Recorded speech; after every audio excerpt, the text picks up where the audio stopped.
Récit où les terroristes sont des héros, les militaires des bourreaux et où les lois n'ont aucune valeur. C'est celui de la chaîne franco-allemande Arte sur le Mali. Pour l'écrire, les journalistes n'avaient pas besoin de visa. Ils ont illégalement traversé la frontière, soutenus par une rébellion armée. Ils ne s'en cachent même pas. Pour raconter ce conflit, nous n'avons d'autre choix que de traverser la frontière clandestinement, depuis le pays voisin. Tout au long du reportage, les journalistes ne donnent la parole qu'à un seul camp. Pas étonnant, ils sont escortés par le Front de libération de l'Azawad, un groupe séparatiste qui milite pour l'indépendance du nord du Mali.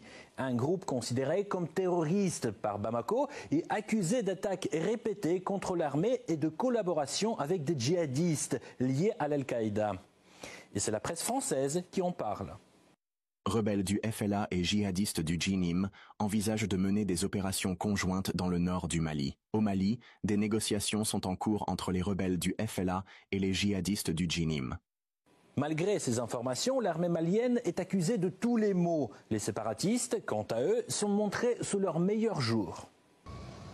Ils se battent pour l'indépendance du nord du Mali, qu'ils appellent l'Azawad. Bamako les considère aujourd'hui comme des terroristes. Moi, je combats pour ma liberté, pas pour de l'argent. Et Arte va encore plus loin. La chaîne accuse Bamako de faire de la propagande anti-française pour avoir osé critiquer l'opération Barkhane.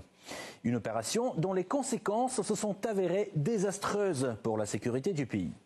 Le gouvernement du Mali dispose de plusieurs éléments de preuve que ces violations flagrantes de l'espace aérien malien ont servi à la France pour collecter des renseignements au profit des groupes terroristes opérant dans le Sahel et pour leur larguer des armes et des munitions.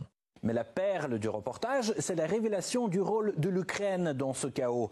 Des conseillers ukrainiens auraient visité des camps du FLA. Des combattants sont partis se former en Ukraine avant de revenir dans le désert avec de nouvelles méthodes. Parmi ces informations sensibles, la visite de conseillers militaires ukrainiens sur ce camp l'an dernier. Dans la foulée, plusieurs combattants du FLA sont envoyés en Ukraine. De retour dans le désert, ils adoptent les mêmes tactiques que celles de l'armée ukrainienne contre les positions russes. C'est du déjà vu. Sur le théâtre ukrainien, l'armée russe avance. Toute la République populaire de Lugansk est libérée. Des avancées sont enregistrées dans les régions de Kharkov et de Sumy. Alors Kiev tente de compenser en visant les civils et en déstabilisant les alliés de Moscou, y compris en Afrique.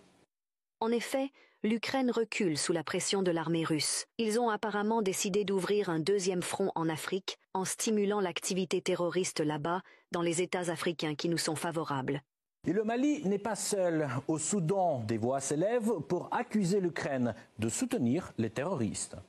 Les Ukrainiens ont commencé à soutenir ce groupe il y a environ 7 ou 8 mois. Leur ingérence était due au fait que les rebelles avaient du mal à utiliser de manière autonome une telle technologie, ce qui met en évidence l'engagement intense de l'Ukraine dans le conflit soudanais. Le reportage d'Arte révèle bien plus qu'il ne voulait cacher. Oui, l'Ukraine est mouillée jusqu'au cou dans le soutien aux terroristes du Sahel. Oui, ce sont bien des terroristes. Et oui, l'État malien, avec le soutien de ses partenaires russes, mène un combat. Celui pour la souveraineté et contre le chaos importé.